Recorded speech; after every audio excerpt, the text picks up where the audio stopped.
than the actual comment. Exactly. Okay, today we're talking about learning and memory, and I apologize before I even start talking about this, because this is not my favorite chapter. As a matter of fact, it's my least favorite chapter.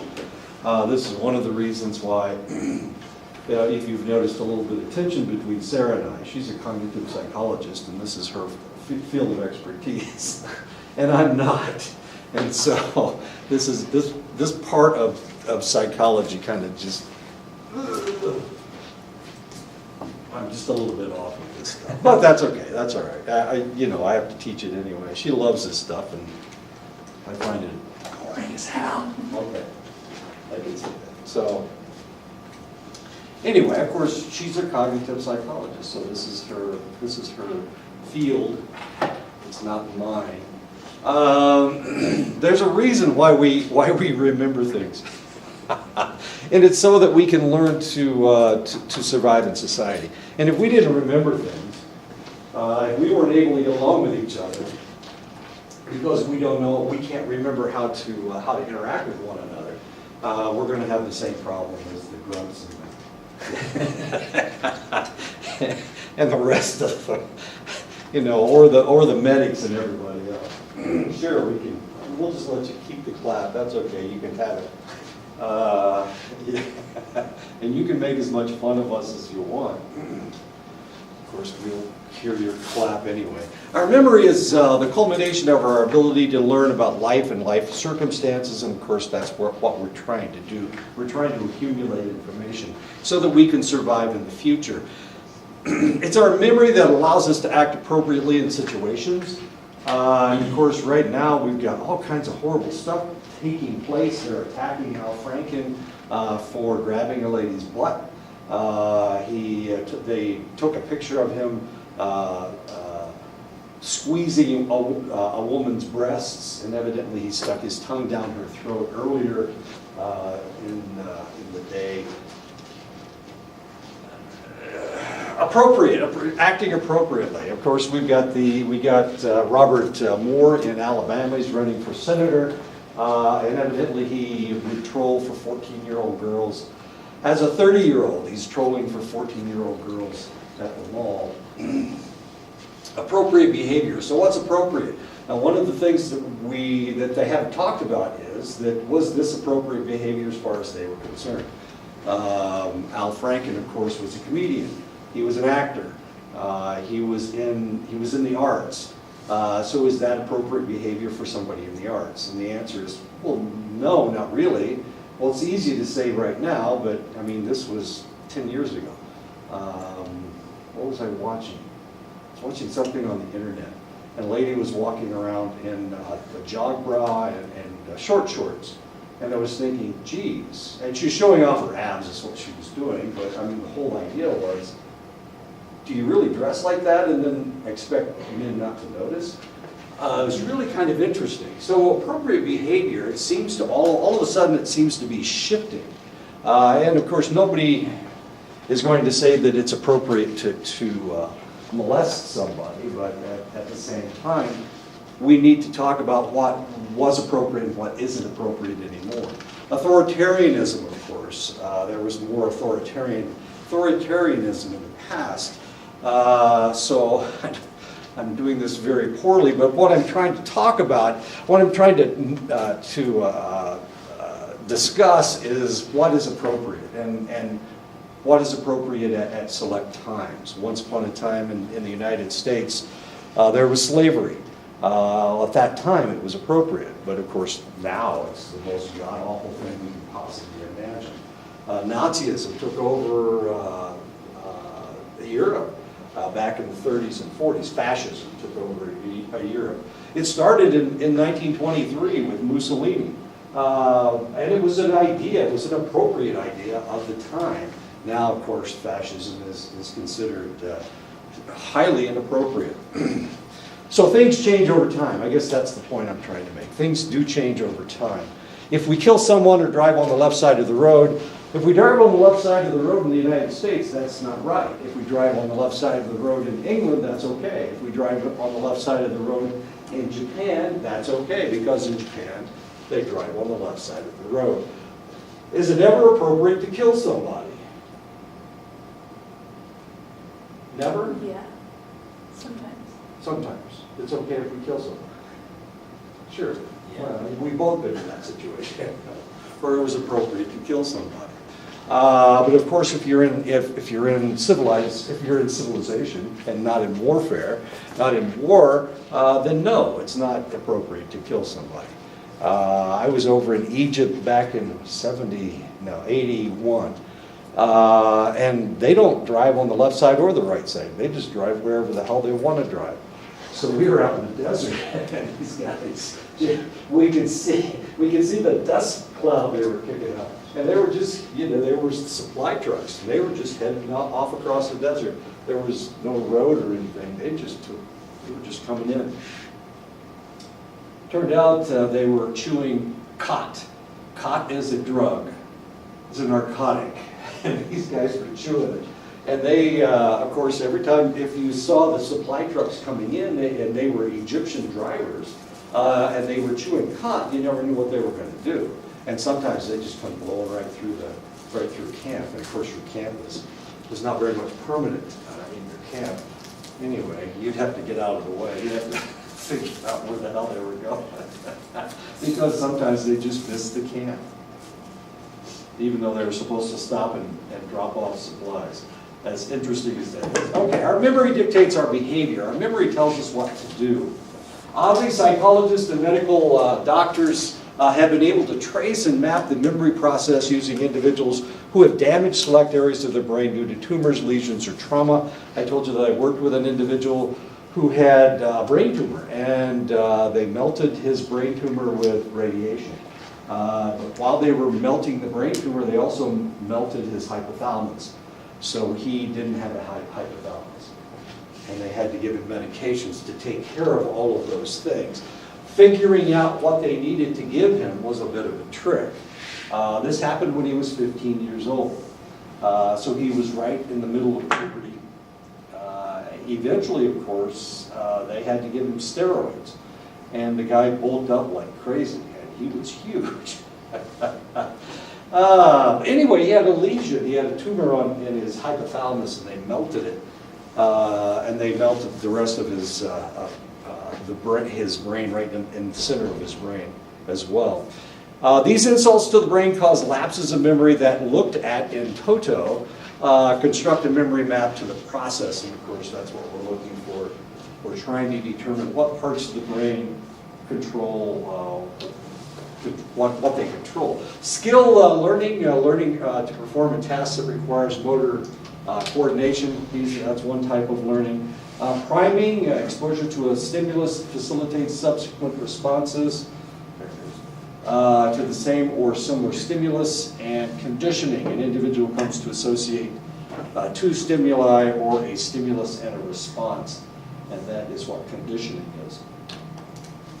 That's Edward Tolman right there. He worked with rats, and what he determined was that rats maintain a cognitive map. So if a rat had been in this room, one of the things that, I don't know if you've ever watched rats or mice, but what they do is they walk along the wall. That gives them protection. So they tend to skirt things. They don't run out in the middle of rooms. They tend to skirt things. And the first thing they'll do is they'll run around all the walls to determine where everything is. And of course, while they're running around, they're noticing, well, there's chairs over there, there's a desk over here, there's a chair. And of course, they're just sneaking around and trying to figure out what's what. And that's what they do. They create a cognitive map. So in the future, of course, if they come into this room, they know exactly where everything is. And they will be able to remember that. What they're looking for is a place to hide, because rodents usually aren't very aggressive. And the reason they're not aggressive, well, they're everybody's food, as it turns out. Dogs eat them, cats eat them, everything eats them. So they are the prey. They are everyone's prey. So they have to figure out how to escape in order to survive, so that they can reproduce. So they maintain these amazing cognitive maps in their brains So they know exactly where everything is, theoretically.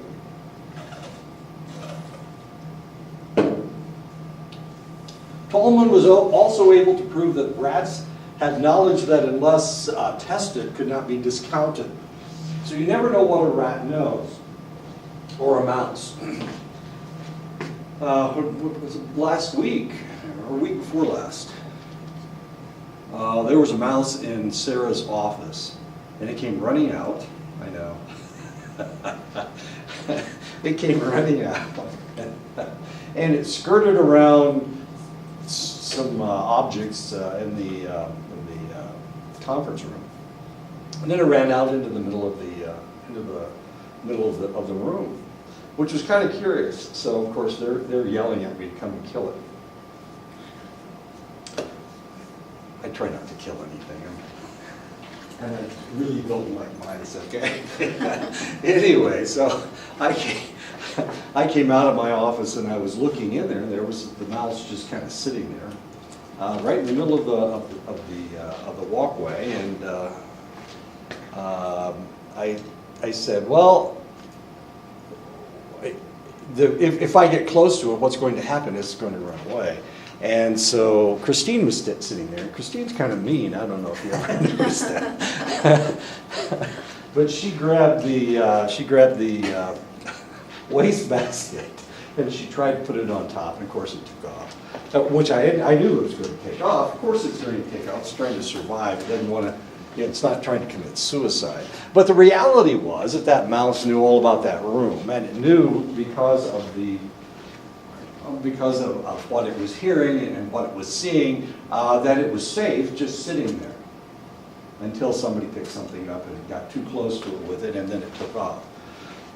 Anyway, so we don't know what they know, and this is known as latent learning. How did the mouse know that Sarah wasn't going to smash it? How did it know she wasn't going to take out a AK-47 and blast the thing into whatever? The reason is because she'd seen the mouse before, and she kind of squealed when she saw it. So the mouse knew that if it heard squealing, that it was probably relatively safe. So it ran out into the middle of the room. Christine has a different voice than Sarah does. And of course, Sarah's "I'm scared of mice" voice is relatively high-pitched. Christine, as soon as she saw it, she says, "I'll get it." And her voice got really deep. And at that point, of course, the mouse knew that it was in danger, and if it got anywhere close to Christine, she was going to smash it. Anyway, this is known as latent learning. So they know things even though they've never experienced them. And sometimes they understand this because they've seen it, but they've never really, they didn't have to wait to be crushed by a deep-voiced Christine in order to know that they were in danger. Of course, if I'd gone in there, I wouldn't have, I don't like mice. I do not like mice. I just stayed away from the mouse. I saw it. I actually saw it sitting there. I told you the story of the mouse that came running in my office, and I turned over. I turned to the right. It was crawling up the wall, and we made eye contact, and it scurried back down the wall. Not like I was going to do anything anyway. I do not like mice. Tolman later wrote that different kinds of learning may follow different laws. If I see a mouse, I'm going to call Christine. So we have different types of memory. We have iconic memory. Iconic memory, icon, has to do with remembering what you're seeing. And of course, that's memory of images. Normally, this will go into your short-term memory. We see things all the time. Do we remember everything? No. Hopefully we don't, because that's just too many memories to try to maintain. Echoic memory has to do with remembering sounds. Normally it has to do with voices or what you just heard so that you can interpret the entire sentence. Most of us talk in relatively long sentences, so you have to remember not only the last thing that you heard, but the first thing that you've heard as far as the sentence is concerned. And so as we are listening, we are putting periods and commas into the conversation that we're hearing, especially periods. We're always looking for the stop so that we can take that piece of information and we can consolidate it as that piece of information. Now we can start a new piece of information, and that has to do with echoic memory. Short-term memory, echoic or cognitive memory that lasts for about 30 seconds. So the reality is that as I am speaking to you, you're hearing me, and potentially you're listening to what I'm talking about. But what you are actually doing is that you're remembering it for about 30 seconds and then it goes away. But hopefully whatever the point I'm trying to make is actually sticking in your brains. But not all the words, of course. You can't repeat back to me exactly what I've said, mainly because I make no sense half the time. Intermediate term memories. Some psychologists refer to memories that may last longer than short-term memory, for an hour, for a day, but are not put into your long-term memory. So if you needed to remember something, I have to do a report. I have to do a report, and I was supposed to do it yesterday. Okay, I didn't do it yesterday, and I'm not going to do it today. I'll do it next week. But I have to remember this. I have to remember that I need to do this. So that's going to be intermediate term memory. I will not put it in my long-term memory. There's really no reason to remember, on November, what is today? November 21st, I was told that I needed to do, I'm not going to remember that. All I'm going to remember is that I did the report. Or maybe I won't even remember I did the report. It's not that important. So this is information that will not go into my long-term memory. It will, but I need to remember it so that I can do it next week. Otherwise, Irene will have my head because I need to get it done. It also has to do with me getting paid. That's really, really important. I don't know if I keep complaining about how many hours I'm doing. What the hell is that? It looks like it, doesn't it? Let's throw it away. Just a thought. I keep complaining about how many hours I'm teaching. It adds up to 34. I know that's a lot. Normally we teach 15, and I'm teaching 34. That's a double load plus. So if I seem a little scatterbrained, it's because I'm trying to do a lot of things at once. Now, normally I'm fairly patient as far as students turning things in, and the reason I'm fairly patient is because I'm a procrastinator. I've always been a procrastinator, so I understand if you guys procrastinate. Aaron. Oh, no. It's okay. It's all right as long as you get it done. That's the way I feel. But this semester, I'll tell you what, it's going to come right down to the end. Getting all this stuff graded. I've got 187 papers to read, and I read probably 50 at this point. I'm cross-eyed. So if you haven't turned in your paper, it's not like I'm really waiting for Aaron's paper to come in. When's that paper coming in? I can't wait to read it. That's not the way it works. I've got 187. Of course, I've got 2 papers for you. You were 2 in my class. 3? Yeah. Yeah, 2 classes. Right, yeah, so I've got 2 papers that I'm waiting to come in. But I'm not impatient about getting them in. Yeah, I'll get all that stuff graded eventually. Long-term memory, of course, is fairly permanent memory. It usually lasts for the rest of your life, and that's not really completely true because if you suffer from dementia, of course, you lose almost all your memories. So it lasts as long as you're lucid, let's say that. There are things you forget, and there are things you want to forget. I mean, your combat experience. This happened to my dad. I think I told you the story. My dad was in Europe during World War II. He wasn't in an infantry battalion. He was in a communications battalion. So they were the second people to come in. And what would happen? Snipers would get up in bell towers and the second floor windows and whatnot. They wait for the infantry to leave. They wouldn't shoot. They would wait for the infantry to leave, and then they'd try to pick off the officers and communications officers and whatnot. He was a lieutenant. So he was real spooked about second story windows, third story windows, belfries. Oh, geez, he never went to church after he came back from the war. Because he hated churches. I mean, at cathedrals, this was in France, where almost everybody's Catholic. But they got into Germany, and Germany has Protestant churches and Catholic churches. One on one end of the street, one on the other end. And they just go up into the belfries and wait until, everybody cleared out. All the infantry cleared out, everybody with combat experience, and then they would just try to pop off all the secondary individuals. And he was really spooked.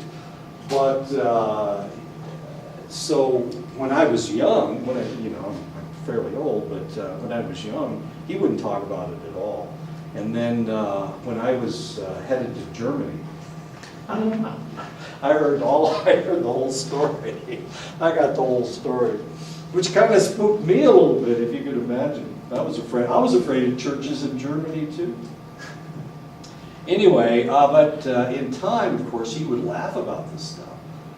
About the general. He stand beside a general, and the guy hit him right between the eyes. Said it was the most amazing shot I've ever seen. Blew off the back of his head, that kind of stuff.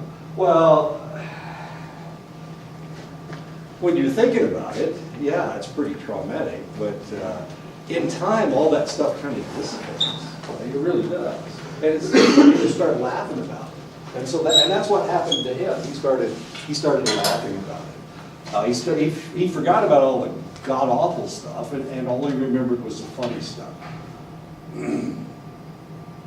And the funny thing about the general was one of his eyeballs popped out. And it landed on his shoulder. My dad was standing right beside the guy. It landed on my dad's shoulder. And so he's running.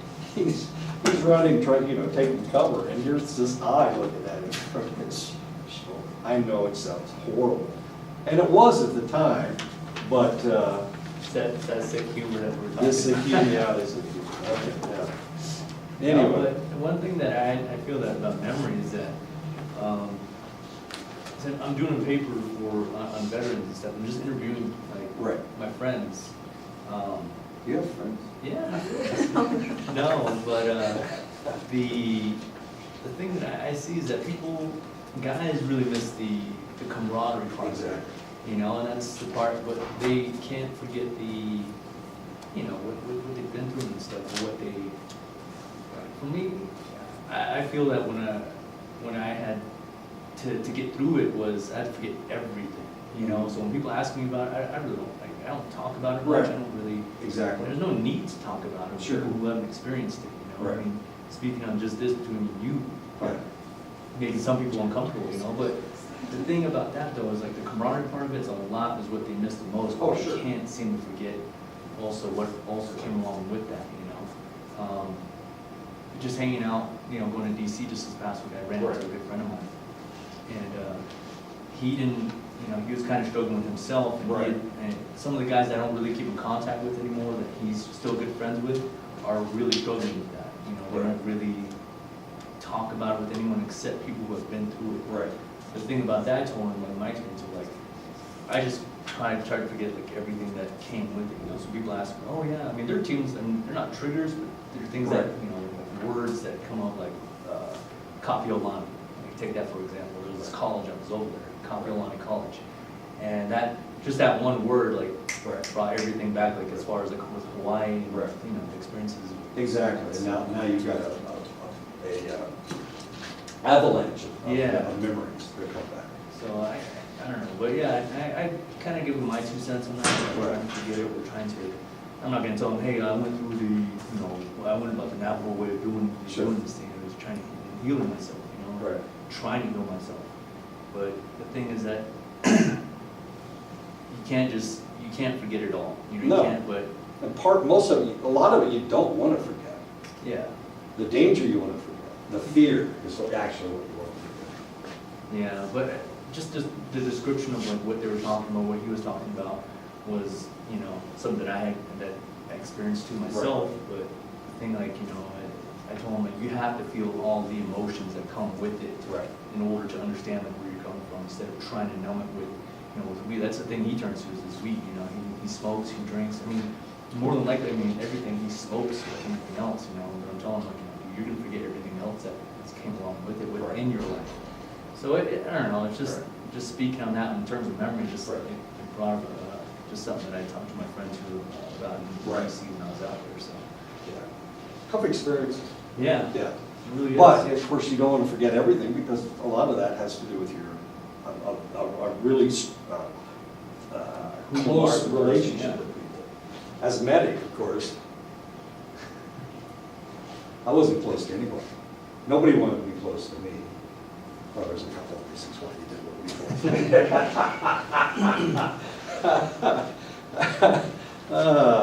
And I did I tell you that they thought I was a Jonah? A what? A Jonah?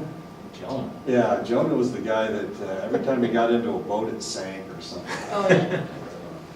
But, so they thought I was a Jonah because every time, well, it wasn't every time, I had some successful, when I flew in helicopters, they got shut down, or something happened. We'd have mechanical problems. Well, that didn't have anything to do with me. I don't fix the planes. I didn't fix the helicopters. I didn't have anything to do with it. But every time I got into one, it crashed. Not every time. I was in a number of controlled descents, as they refer to. That's how the Air Force refers to it. Controlled descent. That means that you came down, and theoretically it was under enough control that somebody survived. Usually it was me. One time I was one of two that survived. So So nobody wanted to have anything to do with me. I was bad luck. I was a bad luck Jonah. I was a Jonah. And you don't want to be friends with the medic anyway. Nobody wants to be friends with the medic. The capacities of long-term memories are almost limitless. Research shows that college students can recognize 50,000 words. Congratulations. People who learn a second language will acquire 100,000 items of knowledge, and those of you who speak your native tongue, I congratulate you. You have information that other people don't.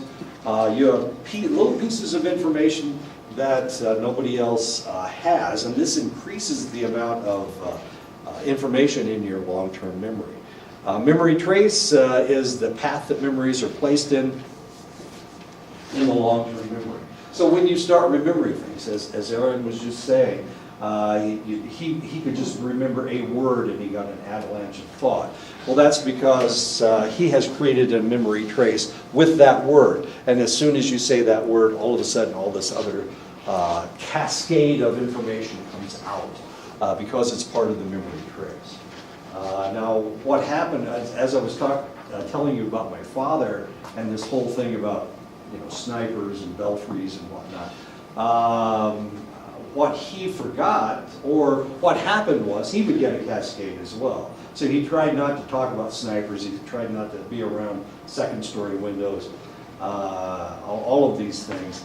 He was funny because he would mow the lawn, but we only had, we had a two-story house, and he would only mow the lawn where he couldn't see the upstairs window, which was kind of strange. I don't know if my brother was going to be up there with a sniper's rifle and pick him off or something.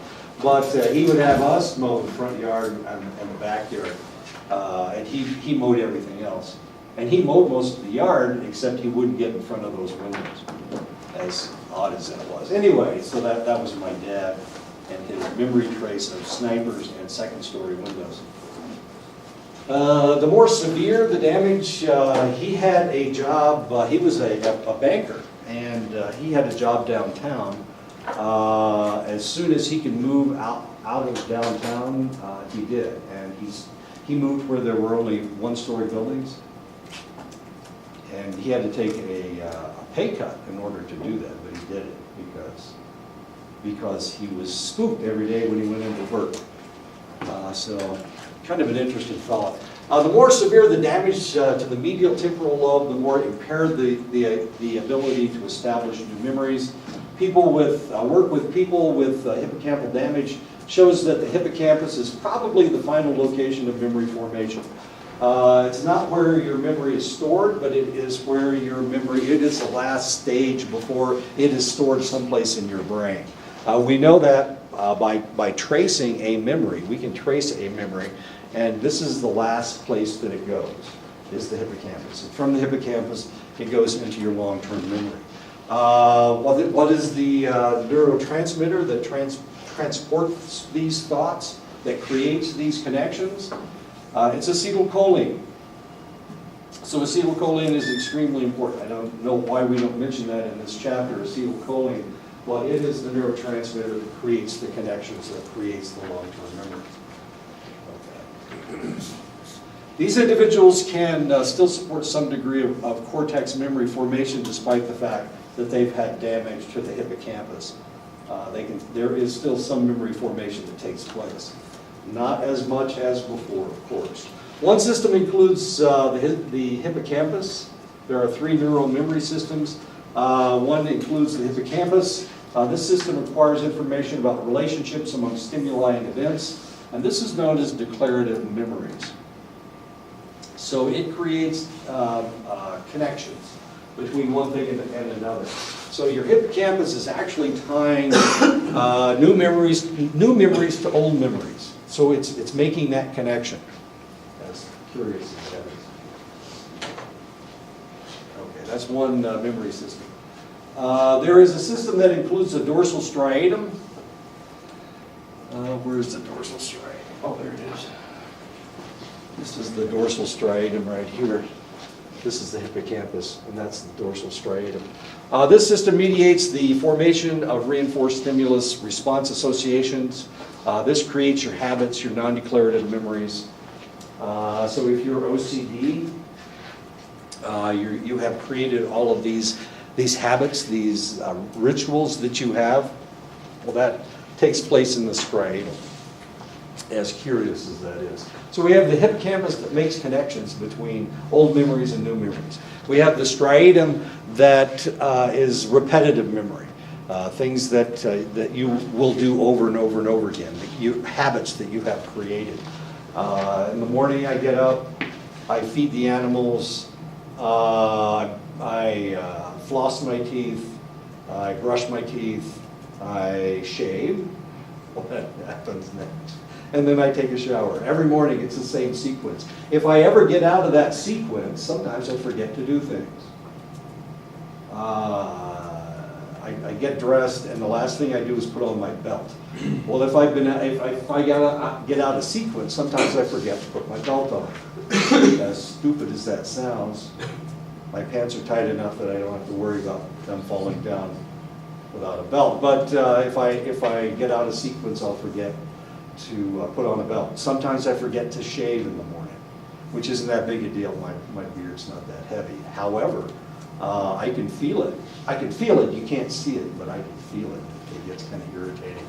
Anyway, if I get out of my sequence of doing things, I have a special concoction of lemonade. I make my lemonade in a certain way. There's half a lemon. There's a single package of Crystal Light lemonade. And then I take seltzer water and I pour a can of 12 ounces of seltzer in there, stir it all up. I've got half a lemon, I've got seltzer water with Crystal Light, and then I top it off, if there's any room left in the container, I top it off with Crystal Light. So there you go, that's my concoction. It's kind of sour, but I like the hard stuff. Lemonade. So it's got lemon pieces in it. Okay, so that's the way I make my lemonade. If I get out of sequence, sometimes I'll forget the seltzer water or I'll forget something, you know. Habits. These are all habits, the way we do things. Habits. I have to start supper at a certain time during the night. If I don't, I'll forget to eat. I know that sounds well. I guess I'm not really very hungry. Otherwise, I wouldn't forget to eat, would I? Okay. There is a system that includes the amygdala. The amygdala, of course, has to do with the, that's where all of your emotion comes from. The hippocampus is right behind the amygdala. As somebody that's young, as somebody that's in their 20s, individuals are using their amygdala to create memories, to think about things. Instead of using your hippocampus, instead of using your prefrontal cortex, these individuals are using their amygdalas. And that's one of the reasons why teenagers tend to be more emotional than other individuals. This system mediates rapid acquisition of behaviors on the basis of biologically significant events with effective properties, events that arouse emotion. And that's one of the reasons why I tell a lot of stories. I try to get you to laugh. If I can get you to laugh or to smile, even to smile, sometimes you'll remember things because of your amygdala. Poor Aaron's trying not to smile. Painful, wasn't it? Researchers have found that animals who cache food have neurons in the hippocampus that are activated when they get into a particular location where they have cached food before, so if you, I've driven around the world a couple times. I've been to Wyoming, I've been to Montana, I've been to South Dakota, I've been to North Dakota. I've been in every state of the Union except for Maine and Alaska. Maine, Vermont, New Hampshire, and Alaska. Those are the only 4 states I've never been to. I can remember where I found food. I know, I used to get lost in Oklahoma City. I was driving from Lubbock, Texas, where I was stationed, all the way to Indiana, and I'd have to drive through Oklahoma City. Well, Oklahoma City doesn't do a very good job of marking their streets. So I'd get lost. Every time I drove through Oklahoma City, I'd get lost. Then I lived in Oklahoma City for 4 years. And now I know how to get around Oklahoma City. But I know where all the food is. I can remember where I found a Whataburger. That's pretty good. I know how to get to In-N-Out Burger in Los Angeles, where my son used to live. I know how to get there. It's good food. I know, I'm a cheeseburger freak.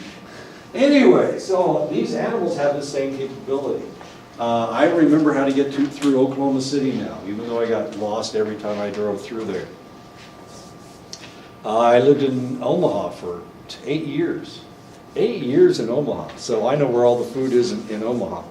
Anyway, so these guys, these birds, they have special neurons in their hippocampi that allows them to know where they have put their food. These neurons are referred to as place cells. So theoretically, we have the same thing. Despite the fact that, when was the last time you were in Hawaii?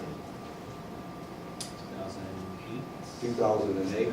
If you went back, you could probably drive around Hawaii without any problems whatsoever. Your cognitive map still exists for Hawaii. Now this is kind of strange. I don't remember any of my telephone numbers any place I've ever been, or my zip codes. It's not important. That's not important, but I know how to get around in Montana. I know how to get around in Billings. I know how to get around in Wyoming. Wyoming is just like one road. If you've ever been in Wyoming. Anyway, I know how to get there. And I know where the food is. And it's because of the cognitive map that I've created in my brain for all of these different places. I have a question. My wife doesn't remember these things. It drives me nuts. Her cognitive map is not nearly what mine is. I can remember how to drive around any place that I've ever been. She can't remember. Places where she was yesterday. She'll still get lost. I'm sorry. Maybe this kind of ties into it is, say you're going somewhere new, you're walking, or you're going somewhere new. It takes forever to get there, right? So you go down the roundabout. But then the return trip is just that quick. That quick. because Do you know you, it. would you happen to know like why that is, or? Well, it just feels it, of course, obviously. It takes exactly the same amount of time. If you don't know where you're going, then you're anxious about it. Yeah. Okay. So, and that's the reason it seems to take so long. Okay. But when you're coming back, you already know where you've been. So you just kind of get from one place to the other. I haven't quite figured out why my wife gets lost. She had to buy a Garmin. And she believes everything that lady says on Garmin. Even if she knows that it's telling her to turn left and she should turn right, she'll still turn left because Lady Garmin told her to turn left. That drives me nuts. That crazy lady just, I don't believe it, half the stuff that she tells me. Lady Garmin. Her Garmin kind of messed up. There was a mess. It was leading us in the wrong direction, and all of a sudden, so she had to buy a new one, and she was just completely lost. She couldn't get out of our driveway because Lady Garmin didn't tell her to turn left out of the driveway. That's the problem. See, I don't know. That's the problem with all this technology. The technology takes away your brain. You don't need it anymore. She doesn't need it anymore. She can't read a map anymore. This is a lady that went through orienteering when she was in the military. She went through survival training, and she could get from anywhere to anywhere just looking at a stupid map that doesn't have anything on it, but, you know, there's nothing on there, but she could get from one place to the other. She knew north from south. Now she doesn't. She went to St. Louis. She was supposed to be going to Florida, and she went to St. Louis. Well, St. Louis is west. Florida's east. And she was headed south, and instead of turning east, left, because she was headed south, she turned the other direction and didn't realize she was headed in the wrong direction. She went all the way to St. Louis. It's because her brain isn't working anymore. Lady Garmin has really messed her up. She can't even read a map anymore. Drives me nuts. Colonel got lost.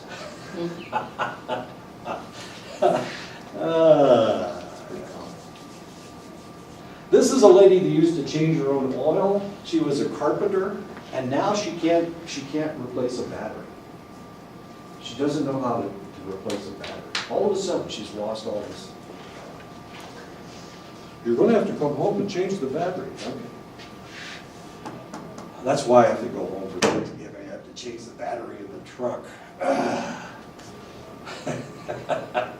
These spatial view cells are seen in the larger hippocampuses of, I think that's hippocampi, of birds who cache food. When information is properly encoded, I'm not really complaining about my wife. I'm dying to see her. I can't wait. She just drives me nuts sometimes. Okay. When information is properly encoded, there are two areas of the brain that are activated when the memory is remembered. Your prefrontal cortex, of course, and this is your prefrontal cortex, this chunk right here. This is the biggest problem with playing football. Playing football, you use your forehead a lot to do things. You hit the other guy with your forehead. Well, you're actually slamming your own brain. You think you're slamming him, but you're actually slamming your own brain. It's ricocheting around in your skull, so you're actually damaging your prefrontal cortex. When they did an autopsy on Aaron Hernandez, they found the brain damage was just extensive. They've never seen anything that bad before. And why? Because he grew up in that era when you speared people, when you hit them with your forehead, which is got to be the dumbest thing in the world. Anyway, yeah, maybe he murdered 2 people, but it probably had something to do with the brain damage. Anyway, your prefrontal cortex, it's one of the areas that you really need to protect in your head. Parahippocampal and the parahippocampal cortex. Of course, the parahippocampal cortex is down here. As we saw that, that was that loopy thing, that blue thing. Parahippocampal cortex is right in the middle of that whole loop. Pictures are remembered in the right prefrontal cortex and both hemispheres of the parahippocampal cortex. Words, on the other hand, are remembered in the left prefrontal cortex and the left hemisphere of the parahippocampal cortex. One of the things that we do, of course, when we think somebody's had a concussion, is we hold a couple fingers up and we say, how many fingers am I holding up? One of the things we want to know is, did they really damage the left side of their cerebral cortex? Of the prefrontal cortex. Did they really damage that part? And that's why we're talking to them, because this is where you interpret words, right here. So we're saying things to them, asking them a question to see if they can interpret what we're saying. We also want to know if they've damaged the portion of their brain. If you hit this portion of your brain, then it ricochets on the back and at the very opposite side, and that has to do with vision. So if they hit the left side of their brain, potentially they won't understand what you're saying, but their vision will also be blurry. And that's why you hold up fingers, asking them how many fingers they hold up. People hate it when I do it because I have short little fingers. As you can see, they're short, they're farmer's fingers. They're not long, they're not long and slender, they're short and fat. Anyway, they hate it when I hold up my fingers because they aren't that obvious.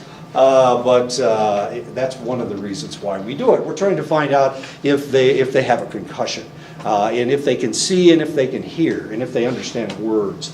It's because of the left side of your cerebral cortex, your prefrontal cortex.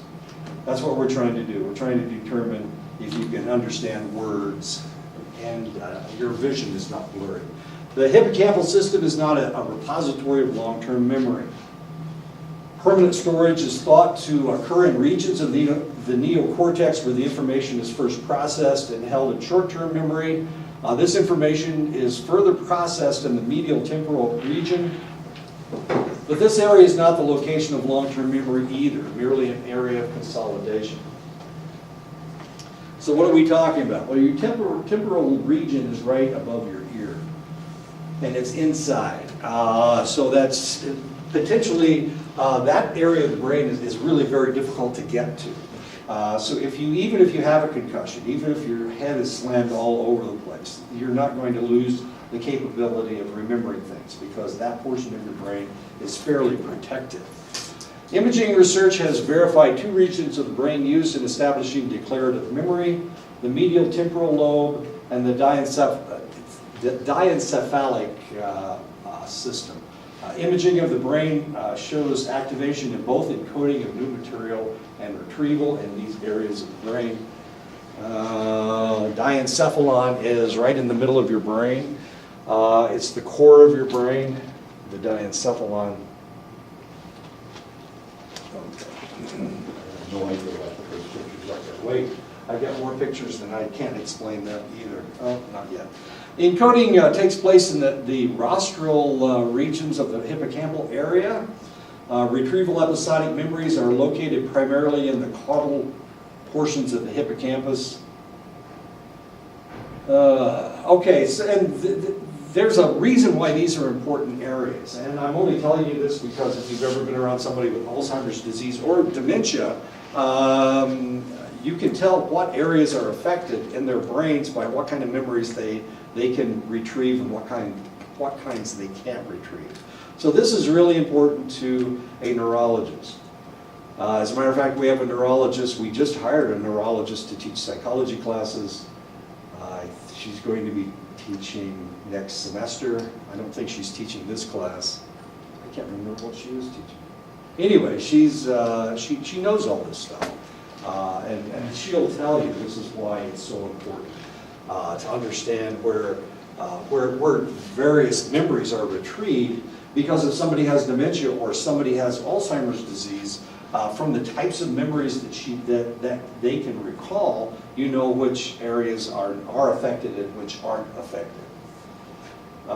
Retrieving episodic memories are located primarily in the caudal portions of the hippocampus, so we can determine what part of the hippocampus is starting to degenerate by what type of memories they can remember. Looking at models of encoding and retrieval of the same information, researchers and theorists ponder if the two systems aren't identical. And of course, This is one of the questions that we ask. The reality is that there's two hemispheres of your brain, and you can have an area that is affected in one portion of your brain, one half of your brain, that isn't affected in the other portion of your brain. And that's why there are two halves. If we take out half of your brain, at your age, of course, you guys are all too old, so you would lose lots of stuff. You'd lose just tons and tons of stuff. So sorry about that. You're just baby, or no, you're too old to take out half your brain. However, if you take out half of somebody's brain before they go through puberty, they won't lose anything. I know that sounds kind of strange, but the reality is that we can do that, and we have done that. With individuals who have severe epilepsy. Epilepsy that is so severe that they can't function normally. A lot of times we will take out the portion of the brain that is affected. And those individuals tend to have intellectual capacities almost identical to what they had before, without half a brain. And of course we talk about having half a brain all the time. It's a joke mostly, usually. But in their case, of course, it's actually true. And of course, you don't really lose any intellectual capacity. There are three types of skill memories that researchers have delved into to discover brain areas involved in them. The sensory motor skills, the perceptual skills, and the cognitive skills. And we have tests to measure all of these different things, all these different skills. We have specific tests that we use to determine if you have any damage to any of these areas.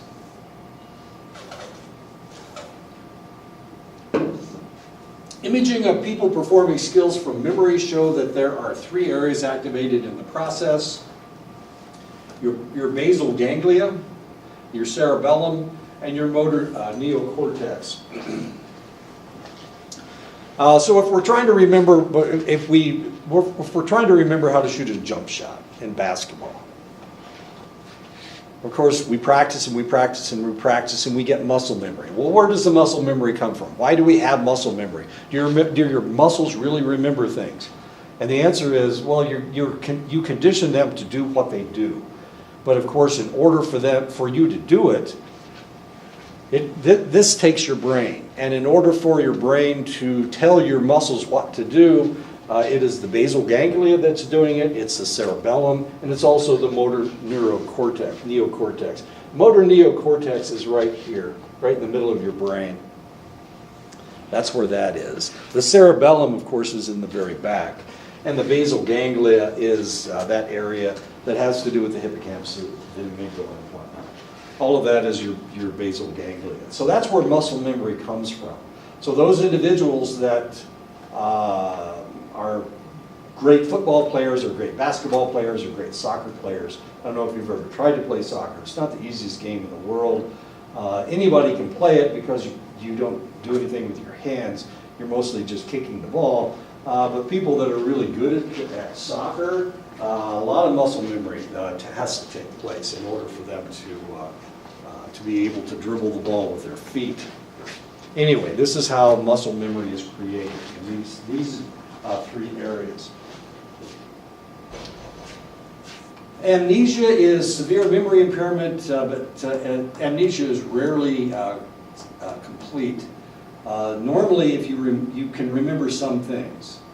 People that suffer from amnesia, and I've seen this a lot in people that were in combat, a lot of times they'll have brain injuries, traumatic brain injuries. A lot of times there are things that they do remember. They'll remember how to brush their teeth. They'll remember how to tie their shoes. These aren't things that you have to remind them how to do. They'll remember how to go to the bathroom.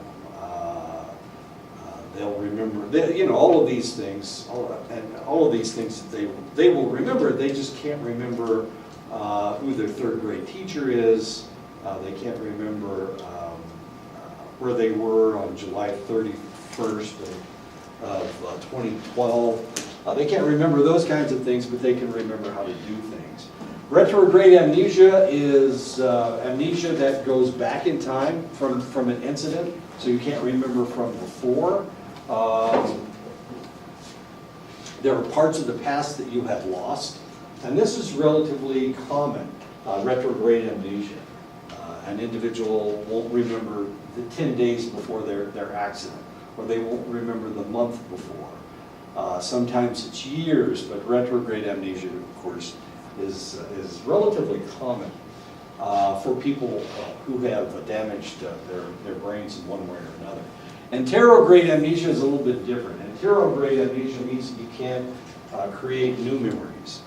You can remember the past, but you can't remember the present, and you can't remember what has happened to you recently.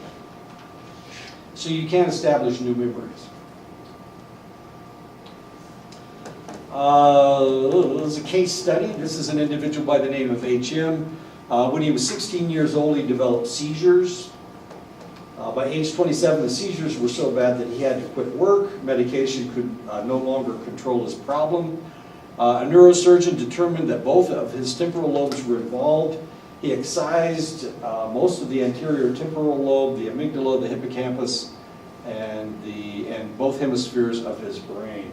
In both hemispheres of his brain, I'm sorry. So they cut out the middle of his brain, as confusing as that is. And that's where all of his seizures were taking place. Well, they fixed his seizures. He no longer had seizures. Yay! But now he can't remember anything from 10 years before his operation. He has retrograde amnesia. So he had the operation when he was 27 years old. So the last thing that he remembers is when he was 17 years old. HM only has short-term memory and can't establish any long-term memories. So no matter what happens to him, if you meet him, he will not remember you tomorrow. He also has anterograde amnesia. So his retrograde amnesia, he doesn't remember any of the time when he started having seizures. Isn't that curious? And now that he's an old man, he still can't remember. He still has anterograde amnesia. So all he remembers is up to the age of 17, and he doesn't establish new memories. So, and he's lost those portions of his brain. That's HM. There are two types of memory. Declarative memory represents information acquired by learning. These are facts, these are trivia, this is all the trivia that you accumulate. And you have procedural memory, things that people know that they can show by doing. So that's primarily muscle memory. My wife has lost her ability to change the battery in the car. So she's lost her procedural memory as far as batteries are concerned. HM could not form new declarative memories, but he could form new procedural memories. In other words, anything habitual, anything that he had to do over and over and over again, he could establish those memories. But if you told him what the capital of France was, Paris, he wouldn't remember that. Any declarative memories he couldn't remember. So if you told him you needed to go to the bank tomorrow afternoon, forget it. Well, he forgot it because he wouldn't go. He couldn't remember any he couldn't establish any declarative memories. But if you showed him how to make macaroni and cheese, he could do that. So he had procedural memory, but no declarative memory. And of course, we're taking out his whole temporal lobe. We took out his hippocampus, and I think we took out his amygdala, if I'm not mistaken. Anyway, there you go. There's the section of the brain that they took out. Right in the middle of everything. Right above his ear. We took everything out right above his ear.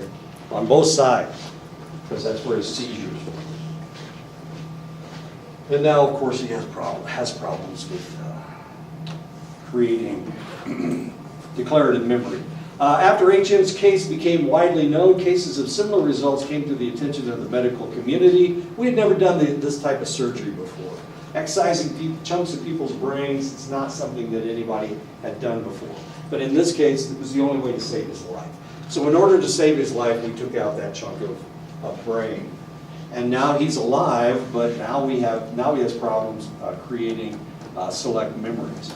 Herpes simplex viruses can on rare occasions destroy tissue of the medial temporal lobe, causing similar results. One of the things that happens if you have an individual who is pregnant and she's about to give birth, if she has herpes, if the mother has herpes, then we will not allow the mother, we will not allow her to have a natural childbirth. Usually we'll take the baby cesarean. And the reason is because we don't want the baby to pass through the birth canal. If the herpes simplex gets into the baby's brain, it'll kill the baby. This has happened in the past. And for that, herpes simplex has a affinity for immature brain tissue, and it will destroy it, unfortunately. So on rare occasions, of course, it will destroy sections of adult brains, the herpes simplex virus. And usually it's areas of the medial temporal lobe causing similar results to what we've seen in HM. Of course, we didn't understand what was going on until we did the surgery on HM. Once that surgery took place and we saw what he lost, then we understood what was going on with herpes simplex, the individual suffering from herpes simplex. Ischemia is reduced blood flow to the brain, as in the case of a stroke or a heart attack. It can damage the medial temporal lobe, causing similar results. In other words, you can remember how to do things, but you can't remember any new information. And of course, I had a heart attack in 2010.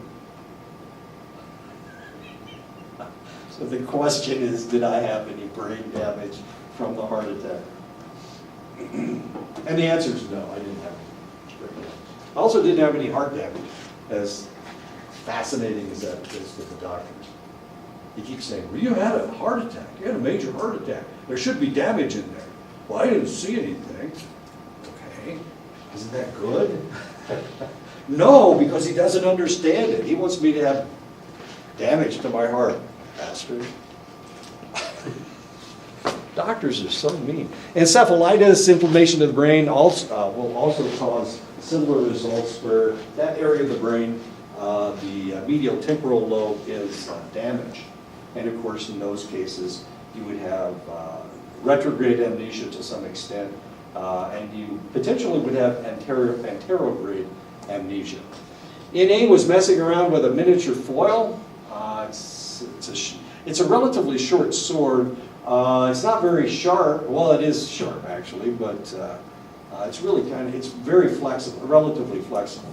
Anyway, they used to messing around with it, and somehow the sword went up into his nostrils, through his sinus cavity, and it skewered his diencephalon. Actually, you can stick things up through your nostril into your sinus cavity. That's not that difficult to do. What am I thinking of?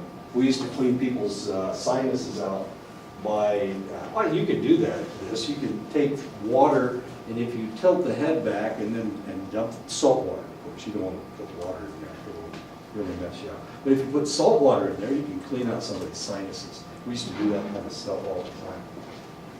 Individuals with sinus problems, they have one of those, I can't remember what they call it, but anyway, it's a little pot that they put warm salt water in, and they clean out their sinuses. Ugh. Sounds horrible to me, but of course I don't have any problems with my sinuses. But people do that kind of stuff all the time. Anyway, you can stick stuff into your sinuses. The point is, you can stick stuff into your sinuses. You can see how close it is to your brain. Well, this is the mammillary body. This is one of the areas that he skewered with his sword. It went through his sinus cavity and into his mammillary body, right there. The injury damaged his dorsal medial thalamus, destroyed his mammillary body. As you can see, it's just this tiny little thing, about the size of a pea. It created a lesion on his hypothalamus that destroyed 2/3 of the organ. NA suffered anterograde amnesia, couldn't establish new memories. NA's short-term memory was intact, but his declarative memory was absent, though he had procedural memory. Once again, he couldn't play Trivial Pursuit, but he could remember how to make macaroni and cheese. Okay. He could remember if you told him something, he could remember it for 30 seconds. His short-term memory was good. Okay, we're talking about lesions, we're talking about stabbing people with swords, we're talking about seizures. But of course, we can do the same thing by just smoking pot. We can really just mess up our short-term memory. So we can not, it's not really brain damage, it's just brain alteration is what's taking place. So people that smoke a lot of pot, their short-term memory is just jacked. I mean, it's really messed up. No, they won't remember to go to the doctor on Tuesday because somebody told them that, and they had to, if they didn't write it down, they're not gonna remember it. Their short-term memory is jacked all to hell. I mean, it's just really messed up, and these guys aren't gonna remember anything. So you can't trust them to take the turkey out and so it thaws. They're not gonna remember that. Sorry, it's just the way it works. And of course, poor old N.A., he skewered his mammillary body, and he's kind of a mess. And it's, of course, it's not just people that smoke a lot of pot. It's individuals that drink a lot of alcohol. Alcohol can really mess you up. Korsakoff syndrome is a profound amnesia associated with chronic use of alcohol.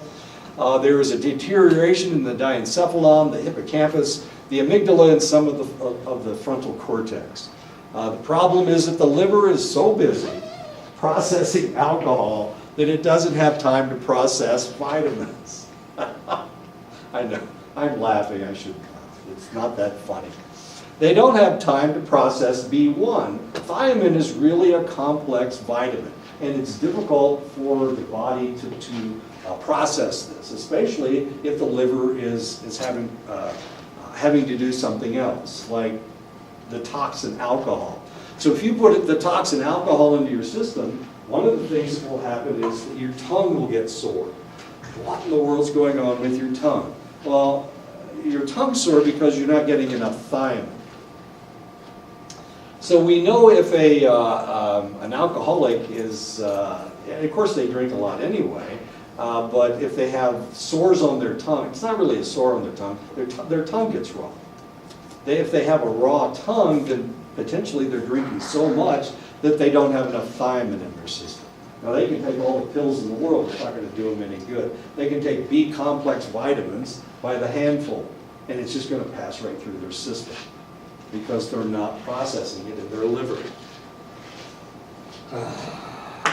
So what we could do with alcoholics, we could just give them lots of vitamins. Well, no, that doesn't work. It can't possibly work because their liver won't process the vitamin because it's processing so much alcohol. Chronic alcoholics are often will display a marked retrograde amnesia. I don't know if you've ever been around somebody that's a big drinker. Don't ask them any questions about what happened 15 years ago. They won't remember. And it's okay, you know, it's just the way it works. Curiously, alcoholics will often fill in the missing information. And this is one of the things about alcoholics. They're kind of fun unless they get violent when they drink. Because they won't remember things, and they can't remember things. But they will replace the real memories with things they make up, or things that people have told them. And it will become, as far as they're concerned, it's the truth. And this is known as confabulation. It's really kind of interesting. Because you can give them a lie detector test, and as far as their brain is concerned, this is the truth, whatever they've been told. You can tell them that aliens landed on, and don't you remember, didn't you see on the news where the aliens landed on the White House? They were right beside the Capitol building, don't you remember that? Of course, there's a movie where that happens, but so if an alcoholic was told that, then potentially that would become part of their long-term permanent memory.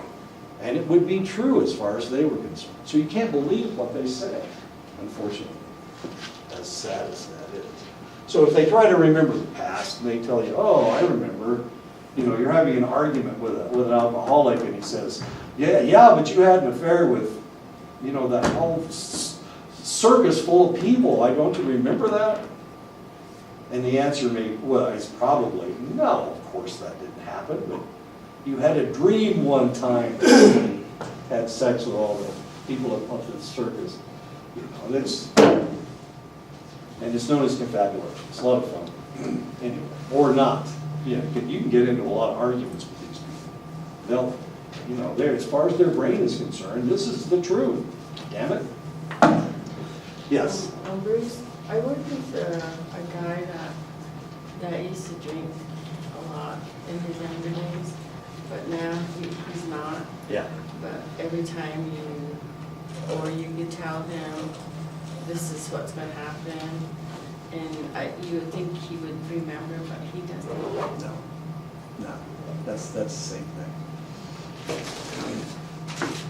We need to stop right here. We'll pick this up next time with Endel Tolving, a very handsome man from Estonia, which is a country out by Finland, actually, and Poland. Anyway, we'll pick this up next time. This isn't so bad. I mean, normally I really struggle with this stuff. Thanks, Aaron. You helped out a lot. That whole cascading memory thing. Trying to help out where I can. There you go. What a guy, what a guy. Well, I do appreciate you helping out today. It's the least I could do for being called out today. How was DC? I mean, you got to see your friend, of course, but. Oh, yeah, no, the conference was good, it was really good. Definitely a lot of things I can use, I'm gonna use coming back here. Oh, good. Within personal life, within like leadership. I mean, Johnny over here was lip sync battle team over here, but he tore it up. Yeah, it was definitely a great experience because it covered so many different things. It's more than just leadership traits and leadership, how to be a leader, how to handle criticism, how to, just a bunch of different things. Trump should take it. Go to that. Oh man, there was so many references to that. It was so funny. It was crazy. Isn't it crazy how many people hate like, that guy? That's just amazing to me. Oh, here, this is on tape. It's just amazing.